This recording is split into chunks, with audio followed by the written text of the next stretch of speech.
鼎龍聽住丁先生喺度講，但係佢諗要記住丁先生所講嘅內容唔係一件容易嘅事。丁先生瞓喺張凳度，一隻手撥住扇，一隻手念住歌訣話：東方蒼龍七宿十二道，兩星南北正直看，中有平道上天田，總是黑星兩相連。有如天田主黃基，道右一黑明進賢，田上三黑周鼎賢，閣下天門左平星，雙雙樓上分黑明，坐樓十星屈且回，樓中有柱十五星，其中四星列明行，仔細尋析莫或明。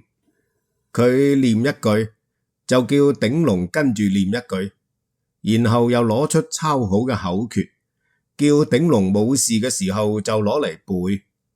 鼎龍雖然唔理解，但係知道呢啲係上乘嘅絕學內容，佢就搏命咁記啦，一得閒就攞出嚟讀，等到讀到差唔多，背到唔甩甩咳咳啦，丁先生喺夜晚就同佢指點星斗，講解起嚟啦。你睇下元星，佢係九度，四個星相連，啱啱就好似彎弓咁嘅樣。佢屬於蒼龍東方七宿之一。如果星光明亮有神，星顯得好大，呢個就係吉祥嘅徵兆。星位移動，咁就會好多人有病，容易發生瘟疫。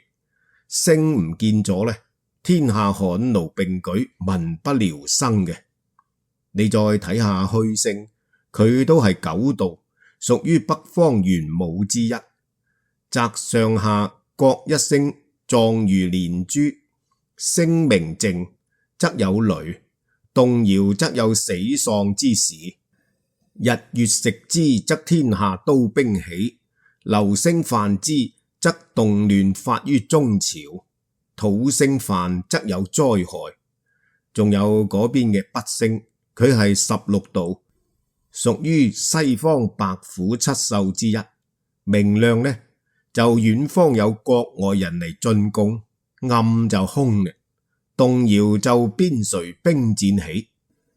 南方朱雀七宿之一就係呢邊嘅嗰個張星，佢10度，聲名大就吉祥，失色就宗廟人安，王者小子孫。移動離位表明天下將會有人造反。雖然鼎龍未經過實踐去檢驗呢啲要訣係咪靈驗嘅，但係佢相信古人絕對唔會亂咁講，起碼亦都係經驗嘅累積。呢一日，丁先生一返嚟，鼎龍即刻就同佢傾偈，由星相嘅歷史演變講起。鼎龍學乜嘢都中意刨根問底，丁先生亦都有問必答，講咗好多星相學嘅知識俾佢聽。丁先生話：中國星相學起步好早，除咗我嗰日講嘅《詩經》入邊有記載之外，《尚書》堯典入邊亦都有日中星鳥，始因仲春；日永星火，以正仲夏；宵中星虛，以因仲秋；日短星昂，以正仲冬。呢啲記載，由記載嘅天象嚟推算，大約公元前23、24世紀，亦就係夏初年代，已經開始有28宿嘅記載。丁先生睇天色仲係早，兩個人就坐喺院嗰度，撥住扇喺度趕蚊，就念起詩嚟嘅。星仙龍氣連青房，花風洋洋吹世光。蝶蘭不定明天井，倒影蕩搖暗翠牆。屏碧淺春生綠堂，雲容雨態連青蒼。夜深銀漢通柏梁，28宿朝玉堂。念到得意嘅時候，仲喺度搖下搖下個頭。鼎龍一時聽唔明白詩係咩意思，但係就覺得啲詩好靚。一問，原來係唐代溫庭筠嘅太液詞歌。鼎龍就唔知古人對星係點諗嘅，佢就問啦：嗰時研究星相攞嚟做乜嘢嘅呢？丁先生就話俾鼎龍聽話，開始制定曆法係有關係嘅。殷周之際，曆法比較簡單，農民耕地要觀察星相以測氣候。《呂氏春秋·季殷篇》入邊話：審天者，查列星而知四時；推曆者，視月行而定晦朔。咁樣就係指呢種情況啦。到咗春秋嘅時候，開始用土圭以定冬夏至，至閏月以定四時。星相嘅三門、28宿亦都隨住呢啲研究逐漸完善確立嘞。28宿，鼎龍喺《西遊記》入邊睇過，嗰個係天上嘅大象，但係乜嘢係三門呢？佢就未聽過。丁先生望住夜空星光初現，就喺度指點起嚟話：三門就係紫微垣、太微垣、天市垣。紫微垣係北極星周圍大約36度嘅星區，亦就係我哋中國黃河流域夜晚行星成日見到嘅北方天區。太微垣喺紫微垣嘅西南嘅天區，天市垣喺紫微垣嘅東南方嘅一大片。28宿代表12個時辰，同地上邊嘅12州亦都係對應嘅。丁先生話俾鼎龍聽，斗牛女之宿時辰係丑，星喺地面嘅分野係揚州。虛危二宿時辰係子，喺地面就係青州。失璧二宿時辰係亥，喺地面係并州。灰流衛三宿時辰係戌，喺地面係徐州。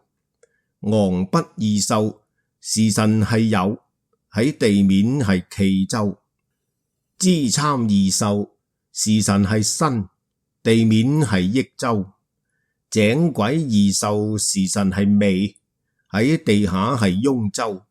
柳星將三宿時辰係午，地下係三河。企診二宿時辰係巳，喺地下係荊州。角亢二宿時辰係辰，地下係兗州。氐房申三宿係卯，地下係豫州。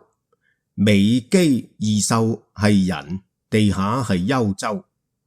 鼎龍本來就冇記住28宿嘅，一聽到咁多州，個腦又亂起上嚟啦。咁樣好辦嘅，聽日畫個表，將呢啲填上去，背個表格，一背就識嘅啦。丁先生就繼續話：呢啲係基礎嘅基礎，一定要背嘅。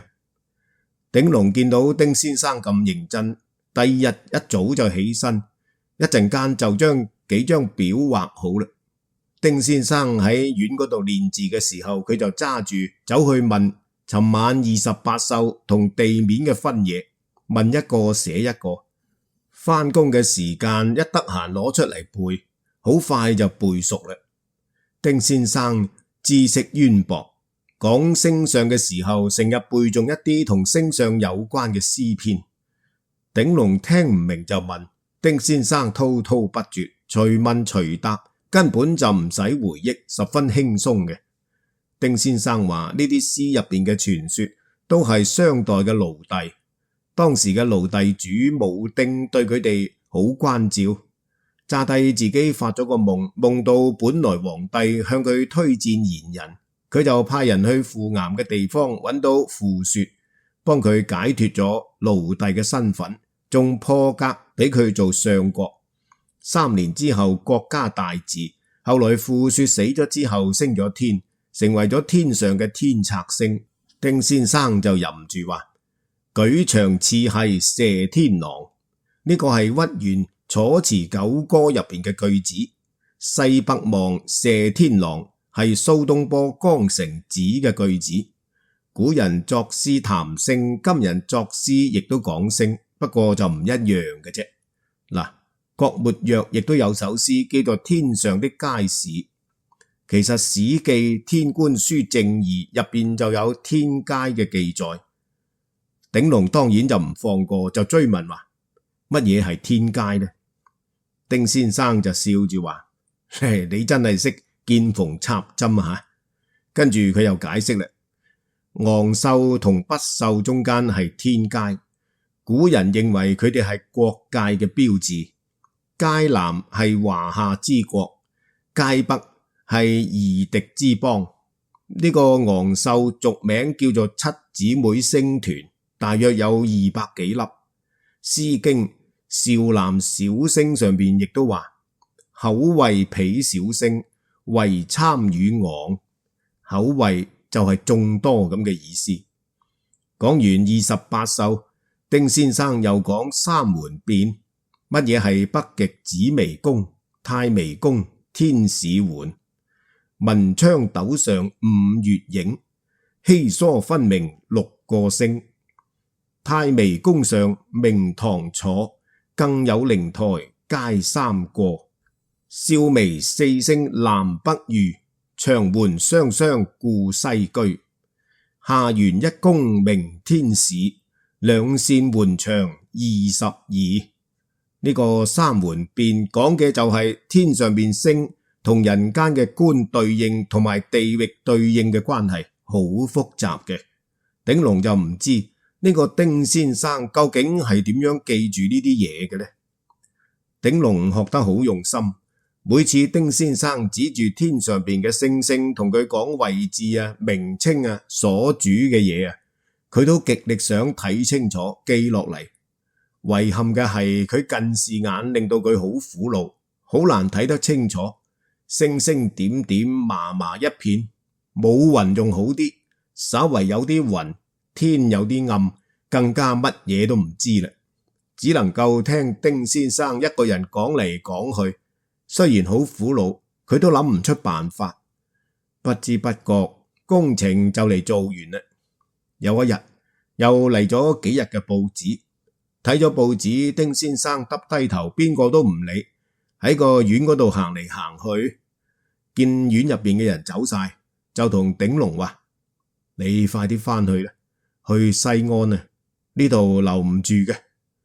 鼎龍就問點解，丁先生話：根據星相同埋報紙上面睇，國家即刻就要出大事啦，呢件事非同小可能牽扯到成千上萬嘅普通人，叫鼎龍一定要3日之內走翻去西安。鼎龍就話：咁我走咗你點辦啊？不如一齊走啦。丁先生話：走去邊啊？我走唔到㗎，大去人將至，走都走唔甩嘅。丁先生就不慌不忙，一啲都唔急咁嘅樣。鼎龍知道丁先生嘅說話唔會錯嘅。嗰日佢話第二日落雨，第二日真係落雨，國家大事更加唔會攞嚟開玩笑，所以佢決定第二日就動身。動身之前對丁先生講咗好多感激嘅說話。丁先生就寫咗2幅中堂俾佢留念。中堂係用王羲之嘅字體寫成嘅，清俊高絕，不過冇簽名。鼎龍就覺得好奇怪啦，點解送2幅中堂俾自己又唔簽名呢？丁先生就話驚住連累鼎龍。鼎龍就有啲嬲啦，咁樣即係睇唔起人啫，你放心啦，絕對唔會牽連嘅。呢個時候丁先生先寫落咗丁祝興3個字，行到入屋，喺一個舊木箱嗰度攞咗一張照片，照片上邊有3個人。一睇，一個係蔣介石，陳鼎龍係認得嘅。同蔣介石並排而企嘅嗰個人十分威武，全身軍裝。陳鼎龍就唔知係邊個。稍為旁邊仲企多一個將校咁嘅軍官，英俊瀟灑，而且係年輕人。嗰個就係丁祝興嘅。陳鼎龍就指住同蔣介石並排企嘅嗰個人問：呢個係邊個？丁竹興話俾佢聽，嗰個就係威震山西嘅大軍閥閻錫山。陳鼎龍好驚奇咁望住丁先生話：呢個係閻錫山？咁你係？你唔好問啊！人世間變化多端，滄海桑田，今日係王者，聽日唔知係何物，轉眼之間就係100年嘅啦。你仲後生，好學聰明，大有前途。我哋識得都係緣分，教你一啲嘢算係見面禮呢。你中意呢啲嘢，只要肯下功夫，唔驚學唔到嘅。你要上路啦，以後見到面再講啦。陳鼎龍就只好道別啦。點知咁樣一道別就變成咗永訣。翻去冇幾耐之後，文化大革命就開始啦。後來聽人講，丁先生被遣返回鄉，冇幾耐就去世啦。陳鼎龍嘅一個神秘文化啟蒙老師就咁樣就走咗啦。雖然好想喺星相方面深入落去，但係一來眼唔好，二來冇人再教啦。至到而家提起嚟都仲係一件遺憾嘅事。文革一開始，鼎龍就啱啱去文化局報到冇幾耐，文化局就撤銷咗啦。局入邊嘅幹部當然都係改造嘅對象，通通趕到去農村接受貧下中農嘅再教育。鼎龍體弱多病，接受教育，勞動量大，態度要積極，生活又要艱苦樸素，喐不喐就先食益苦飯。講起嚟仲要提防小資產階級知識分子嗰啲尾巴病，佢實在受唔到。加上身家啱啱建立，成日分居都唔係咁好嘅，跟住佢就走翻嚟，喺北郊租咗一間農民屋住落嚟，防止其他人去佢屋企追查。人雖然翻咗嚟，但係衣食都冇着落，迫於無奈，見到有人拉住架子車上坡，需要用繩幫住拉，可以賺1毫子，佢就走去揾條繩，企喺坡下邊幫人拉上坡。嗰段日子可能係佢記憶入邊最難捱嘅時光。每日一條麻繩，一個饅頭，企喺度等人哋揾佢拉人力車請佢上坡嘅時候，佢咬緊牙關，拉住沉重嘅車，一步一身汗，攰到心口都痛。有一次連續拉咗幾個坡，佢差啲攰到暈低。好彩撞到一個同事介紹佢去西安化工機械廠嗰度做嘢，開始生計先至有咗着落。嗰時陳鼎龍基本上係唔識得上學嘅，聽咗一啲對上學曾經涉足嘅人傾偈，總係覺得好有興趣。有一次佢做嘢休息嘅時候，同人哋話林彪呢個人嘅長相唔好，大掃把眉尖勾鼻，兩隻眼一眯，成面假笑，係個奸臣相。但係唔知邊個多口，好快就將佢嘅說話話咗俾領導聽。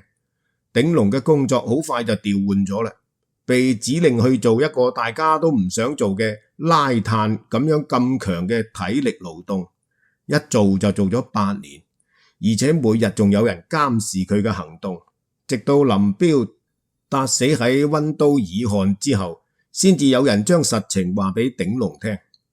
鼎龍呢段經歷真係奇特可嘆，佢就恨只恨自己對眼唔爭氣。佢深知研究天上星相嘅人係層次好高嘅人，呢啲深奧嘅學問如果冇真傳呢，就只能夠流於一般天體知識嘅啫，根本冇辦法將佢同地同人相聯繫嘅。既遇到真傳之師，但係又冇承接之力，真係遺憾到不得了。而中國當今仍然有用古代真傳星相知識進行預測嘅人，亦都取到相當嘅成就。相比之下，佢就好慚愧啦。邊個？嗰個人就係叫做欒巨慶。我記得起啦，欒巨慶係星相家，相傳幾代嘅啦。佢用觀星象嘅辦法進行長期嘅天氣預報，成就舉世矚目。由70年代起，中國科學院陸續收到一個人嘅多次來信，信入邊對中國長江、黃河流域嘅洪水情況進行預報，同時對國外譬如墨西哥等地嘅洪水亦都進行預報。開始大家並冇引起重視，後來多次事實證明佢嘅預報嘅準確性。欒巨慶預測用嘅就係星象知識，佢而家已經將自己研究成果整理成書，個名叫做《地震和長期天氣嘅預測》。呢個喺中外歷史上面，喺呢個領域入邊係無人可以匹敵嘅，可以話係中華民族古老星象學嘅驕傲。